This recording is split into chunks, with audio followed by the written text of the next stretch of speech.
Hey, Nick here. You're back. I'm back. And we are finishing off The Return of the Indian, which is the second book in the Indian in the Covered series. And we're getting towards the end here. We're picking up at chapter 16, If You Want to Go Back.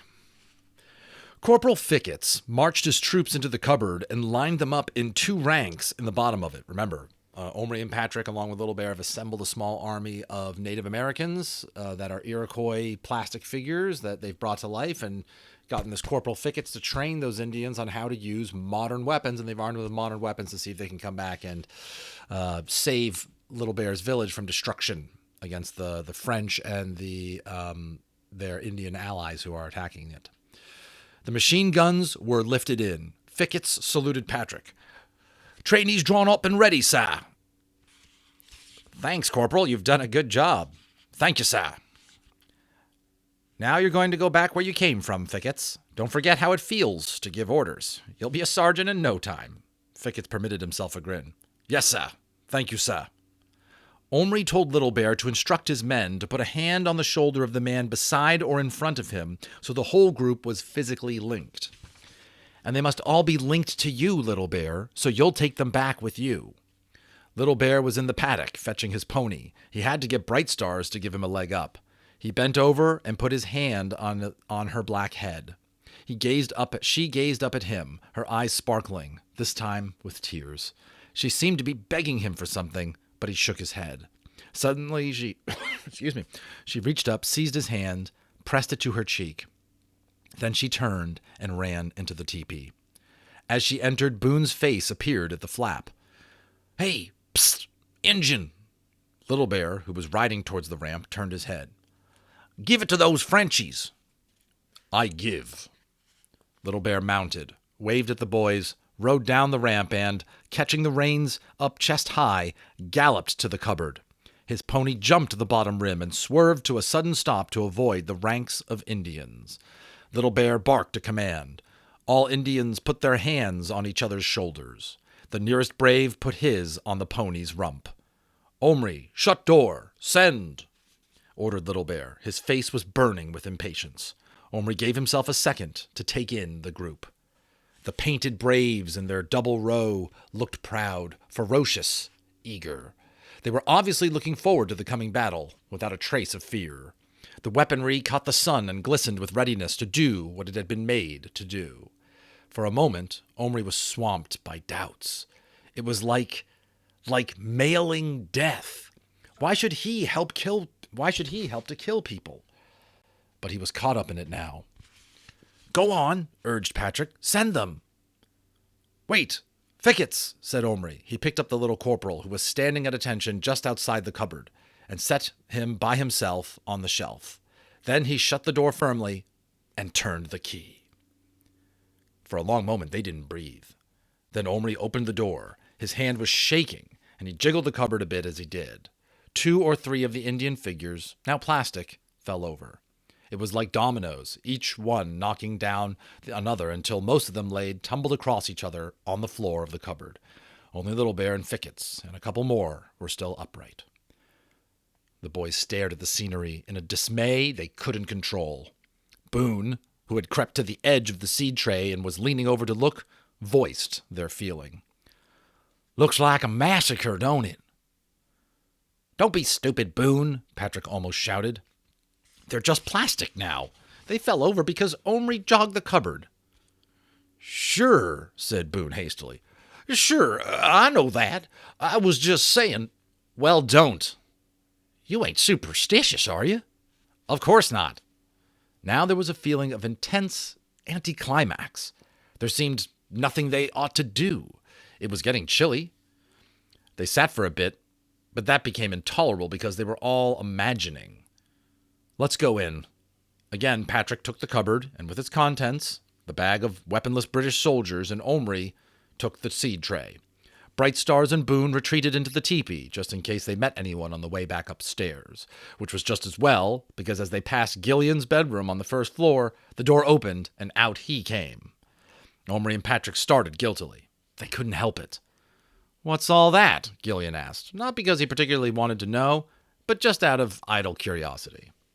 "Just some stuff we've been mucking about with," said Omri, and he tried to push past, but Gillian stood in his path. "Oh, it's that fantastic little house you made last year," said Gillian. "And the leather teepee. I often wondered what had happened to that. Never seen one like it in the shops." Before they could do anything, he picked the teepee up to examine it. It was one of the worst moments in Omri's life.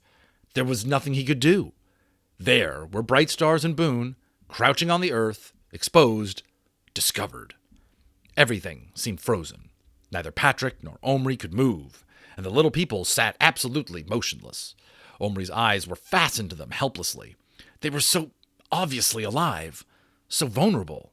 He waited, as a condemned man waits for the axe to fall on his neck, for Gillian to notice them. Gillian, however, was looking only at the teepee in his hands. "This really is a mini marvel," he said. "I love the paintings. Has Dad seen this?" He peered closer. "This little beaver and the porcupine, they look dead genuine, like those cave paintings we saw in France.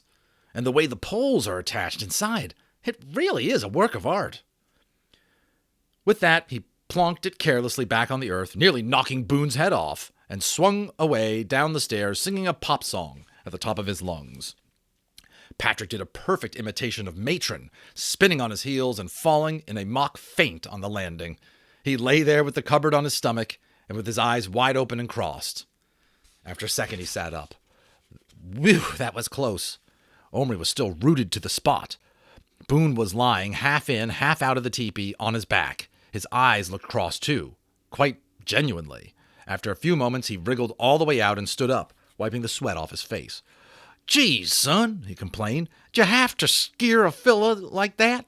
And the little lady. 'Tain't right with her being the way she is. Skeering her that away might bring something on." Omri put his face down and whispered through the flap, "Are you okay, Bright Stars?" There was no answer. Cautiously, Omri lifted the teepee again. Bright Stars was sitting perfectly still, her face down on her knees. "Bright Stars, answer me." Patrick stood up and was peering anxiously over Omri's shoulder. "What's wrong?" "I don't know. Let's get up to my room." They went up. Omri carried the seed tray very carefully. Inside, they locked the door and put the seed tray and the cupboard down on Omri's desk and turned on the lamp. Bright Stars stood up. Her face had a grayish look under the brown. "Son, come now," she said clearly. "I knew it," said Boone. "Get that old bat and the white headpiece back." "Bright Stars need no one. Need water. Knife. Omri bring, then leave." She signed that he should put the teepee back to cover her. "Are you sure, Bright Stars?" Little Bear said, "Little Bear go fight. Bright Stars make sun. Go." Though very uneasy, Omri obeyed her. He fetched some boiling water, cleaned out the pond, and refilled it, the pond on the little seed tray. Boone carried a bucket full of water to the flap of the teepee and laid his pocket knife beside it. "That's to cut the cord, you know," he confided. "Animals bite through it, but I guess the Injuns is beyond that." After a short time, Bright Star's hand came out through the flap of the teepee and took in the bucket and then the knife. After that, she fastened the flap firmly shut, and all was quiet. There seemed nothing to do but wait. Omri knew that with white people anyways, the first baby often took a long time to be born. His mother had been half a day producing a deal, she'd told him. Perhaps with Indians it was different. Patrick was uneasy. If anything happened to her, Little Bear wouldn't ever forgive us. I wish he'd taken her back with him. Shouldn't we bring Matron? Bright Stars said not to. Matron's awfully bossy. Maybe she just upset her. Well, I think she'd be better off in her own village. I wish I knew what was happening back there, Omri burst out. Yeah, if only we could get back somehow. They sat, the three of them, the boys on chairs, Boone on the couch of rhododendron leaves where Little Bear had sat. Every now and then, Boone stood up and paced the ground outside the teepee. He kept biting hunks off a block of tobacco he had with him and chewing at it and then spitting it out. He was obviously very worked up. Finally, he stopped. I should have gone with him, he said. I knew at the time I should have. That would have been crazy, Boone, said Patrick. Someone would have shot you just because you look different, and you're white. Maybe I could have stayed in the teepee and shot the Frenchies from cover. I could have done something. That Injun's my blood brother. This ought to be my fight. We need you here, Boone. What fer? I ain't no use here. Well, said Omri, you can help with the baby. Boone's jaw dropped. Me? What you take me for? Babies is women's business. Just at that moment, they heard a little cry from inside the teepee. It wasn't a baby's cry. In a flash, Boone was crouched at the flap. Let me in, lady. You can't be alone in there. I'll help you. I'll bring a dozen calves into the world, and a foal once, and they're a lot bigger than a baby. I know what to do. There was a pause, and then a slight movement at the tent flap. Boone grinned a rather wobbly grin over his shoulder at the boys. You see, she trusts me, he said. Don't fret now. Little Bear'll be glad he made me his blood brother. You wait. The flap was loosened, and Boone started to crawl in. But just before he disappeared, he turned once more. I was thinking, he said, if you really wanted to go back and watch the battle? The boys looked at each other, then leaned forward incredulously to listen. Well, I was wondering does it have to be the cupboard? Maybe it ain't the cupboard so much as that there fancy key. Did you ever try it on something bigger? Like that great big box, for instance, that we was all on before. Another little cry, more of a gasp, came from inside the teepee. So long, boys. Wish us luck, Boone said, and he crawled the rest of the way, leaving both boys in a ferment of excitement at the possibility of this amazing new idea. And we'll stop you there. Next up is chapter 17, and kind of an interesting proposition that Boone just left here with Patrick and Omri. Maybe they could actually, using just the key, this magic historical key that had been in Omri's family for a couple generations here, is the literal key to get back in time from the time period that these plastic figures are from. Thanks for reading with me. Please subscribe if you haven't already. Drop me a comment. Let me know what you're thinking of the reading, what I'm reading, things like that, and we'll see you on the next one.